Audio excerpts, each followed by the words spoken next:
বাংলাদেশের লোকশিল্প জাদুঘর কোথায় অবস্থিত? প্রাইমারি 2021 26তম বিসিএস। সঠিক উত্তর হল ক সোনারগাঁও।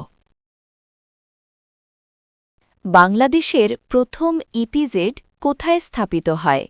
13তম BCS, primary 2019। সঠিক উত্তর হল খ চট্টগ্রাম। বাংলাদেশের সংবিধানে কয়টি অনুচ্ছেদ আছে? 37তম বিসিএস, প্রাইমারি 2022। সঠিক উত্তর হল খ 153। চলন বিল কোন জেলায় অবস্থিত? 24তম বিসিএস, নিবন্ধন 2018।